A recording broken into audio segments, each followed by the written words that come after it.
Paramètres R des transistors en basse fréquence.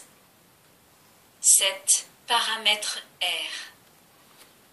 D'autres paramètres, utilisés le plus souvent pour les transistors en basse fréquence et aux faibles puissances, sont désignés par le symbole R car ils sont tous homogènes des résistances et leurs valeurs sont donc exprimées en ohms ou en kiloohms. Ce système est constitué par trois paramètres exprimés en ohms et par le nombre pur ou coefficient phi ou encore appelé HFP. Ils sont désignés par les symboles RB et RC parce qu'ils représentent respectivement les valeurs des résistances internes du transistor pour l'émetteur, la base et le collecteur. Puisqu'une séparation des trois résistances internes n'est pas possible physiquement, mais seulement théoriquement, on comprend alors que ces paramètres ne peuvent pas être mesurés en pratique comme cela a été fait pour les paramètres H, on peut seulement calculer leurs valeurs en partant, par exemple, des paramètres H.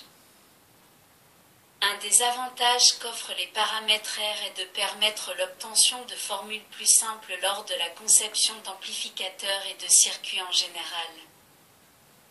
Un autre avantage est dû au fait que ces paramètres gardent la même valeur en montage basse commune et donc que contrairement aux paramètres H, il n'y a pas lieu de différencier les paramètres basse commune des paramètres émetteurs communs.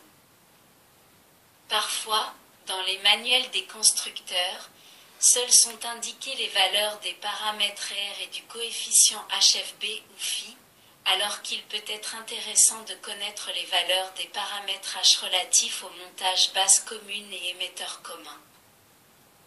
Ces derniers peuvent être facilement déduits des premiers en utilisant les formules suivantes dans lesquelles les valeurs de RB et RE doivent être exprimées en ohms et la valeur RC en kiloohms. De cette façon, les paramètres IB et I sont exprimés en ohms et les paramètres OB et O en microampères-volts, c'est-à-dire en mus, microsiemens. Pour le montage basse commune, on a IB égale RE plus RBX, 1 moins phi. HFB égale phi. HRB égale RB, 1000 XRC. OB égale 1000 bar SC. Pour le montage émetteur commun, on a I égale RB plus RX, 1 moins phi. FFE égale phi, 1 moins phi. A égale RE, 1000 XRC, X, 1 moins phi.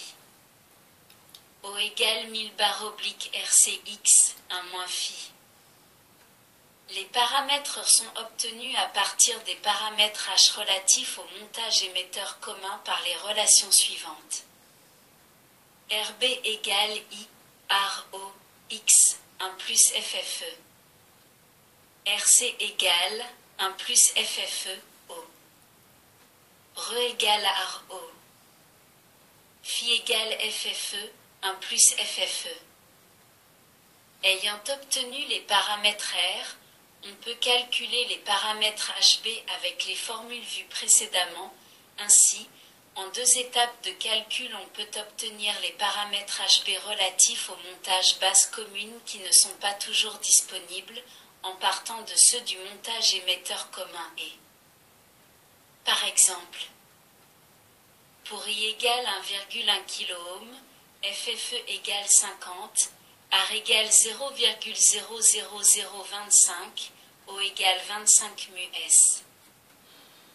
On obtient les paramètres R suivants, RB égale 590 ohms, RC égale 2,04 mégohms, RE égale 10 ohms, Phi égale 0,98 et les paramètres HB sont donc IB égale 21,6 ohms, HFB égale 0,98, HRB égale 0,00029, OB égale 0,49 mus. Enfin, on peut rechercher les paramètres HC relatifs au montage collecteur commun. Ils se calculent facilement à partir des paramètres et au moyen des formules suivantes. IC égale I. HRC égale 1 moins AR. HFC égale 1 plus FFE. OK égale O. Dans le cas précédent, on obtient IC égale 1,1 kΩ, HFC égale 51, HRC égale 0,99 OK égale 25 µS. Il faut noter que dans ce montage où le gain en tension est sensiblement égal à 1, le coefficient de réaction HRC est lui aussi presque égal à 1 et ceci indépendamment des autres paramètres. Pour conclure, la figure 9 présente les courbes qui donnent les paramètres et du transistor aux basses fréquences et faibles signaux, faible puissance, type BC108, en fonction du courant de collecteur et pour deux valeurs de la tension de collecteur, VCE égale 5 volts et VCE égale 10 volts. 8. Paramètres des transistors utilisés en haute fréquence. Les 4 paramètres vus précédemment ne sont pas suffisants pour déterminer de façon précise les caractéristiques d'un transistor destiné à fonctionner à des fréquences élevées. En effet, pour de tels types de transistors, il n'est plus possible de négliger la capacité des jonctions qui, bien que de valeur relativement faible, présentent aux fréquences élevées des impédances assez faibles. Cette impédance peut influencer de manière non négligeable les résistances d'entrée et de sortie du transistor. En plus des paramètres valables en basse fréquence, il faut tenir compte des capacités de jonction, c'est-à-dire des capacités d'entrée et de sortie, ce qui porte à 6 le nombre total des paramètres. Comme on le voit figure 10a, dans le cas du montage base commune, la capacité d'entrée coïncide avec la capacité de la jonction émetteur-base et celle de sortie avec la capacité de la jonction collecteur-base. Dans le cas du montage émetteur commun, la capacité d'entrée coïncide aussi avec la capacité de la jonction émetteur-base tandis que celle de sortie, plus complexe, est due aux deux autres jonctions. Les impédances d'entrée et de sortie du transistor sont donc données par la mise en parallèle d'une résistance R et de la réactance présentée par la capacité C à la fréquence de fonctionnement considérée. Puisque ces deux éléments sont en parallèle, il convient d'en considérer les admittances plutôt que les impédances de façon à effectuer simplement la somme de la conductance G égale 1 divisé par R, due à la composante résistive et de la susceptance B égale 2x πx fx c'est de la composante capacitive. Généralement donc, au lieu de donner l'admittance Y, le constructeur indique les valeurs des composantes G et B pour différentes fréquences.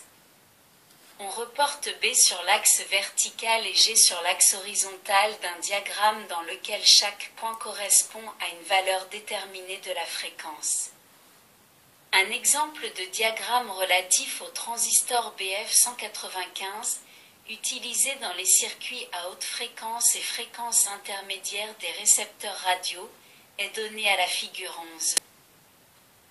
Quelques valeurs de fréquence ont été indiquées, 0,45 MHz et 10,7 MHz représentent les fréquences intermédiaires utilisées dans les récepteurs radio respectivement pour la modulation d'amplitude et la modulation de fréquence.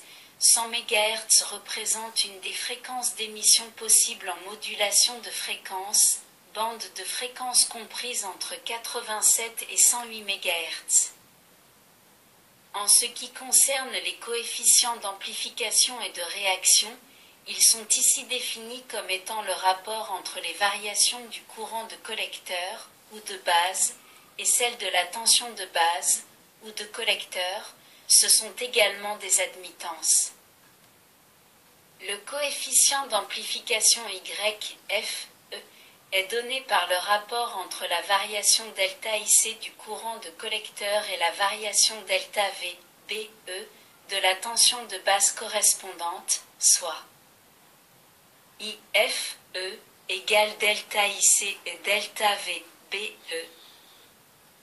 Ce paramètre est généralement exprimé en ms, millisiemens, IC étant exprimé en milliampères et VBE en volts, ou IC en microampères et VBE en millivolts. Le coefficient de réaction YR, E, est par contre défini comme le rapport de la variation du courant de base delta IB et la variation de la tension de collecteur qui la provoque, soit IR égale delta IB E delta VCE. Ce coefficient est généralement exprimé en mus, microsiemens, c'est-à-dire le rapport entre microampères et volts. Puisque les variations du courant et de la tension ne sont pas en phase, à cause des capacités internes du transistor, il est nécessaire de préciser ce déphasage que nous appelons phi. Ainsi, un angle phi FE correspondra au paramètre Y FE et un angle phi RE correspondra au paramètre Y RE. Les valeurs de Y FE, phi FE, Y RE et phi RE varient avec la fréquence. Elles sont donc obtenues à partir de graphiques tels que de la figure 12b et de la figure 12a. Dans ces graphiques réalisés en coordonnées polaires, on lit les valeurs de phi FE d'après la valeur angulaire indiquée sur la circonférence et le module de Y sur un des rayons. Il faut enfin noter que ces paramètres appelés paramètres Y, puisqu'Y est le symbole de l'admittance, dépendent aussi du courant de collecteur du transistor. Il est donc nécessaire de disposer de différentes courbes, chacune d'elles correspondant à une valeur donnée de IC. À titre d'exemple, si l'on désire connaître les paramètres Y du transistor BF195 lorsqu'il travaille avec un courant de collecteur de 1 mA à la fréquence de 10,7 MHz, il suffit de considérer sur les différents graphiques de la figure 11 et de la figure 12 les points indiqués par 10,7 MHz sur les courbes repérées par 1 mA. On obtient ainsi les valeurs suivantes. GIE égale 0,6 ms, figure 11-A. BIE égale 2 ms, figure 11-A. GOE égale 110 mus, figure 11-B. BOE égale 110 mus, figure 11-B. IRE égale 65 mus, figure 12-A. Phi RE égale 270 degrés, figure 12-B. IFE égale 35 ms, figure 12-B. Phi FE égale 352 degrés, figure 12-B. Ces paramètres servent pour le calcul du gain et des impédances d'entrée et de sortie des amplificateurs HF ainsi que pour la vérification de leur stabilité. La prochaine leçon des semi-conducteurs numéro 7 traitera de divers semi-conducteurs tels que les transistors unijonction, thyristors, diac et du triac. Ensuite, nous commencerons les nouvelles leçons d'électronique digitale sans oublier la pratique.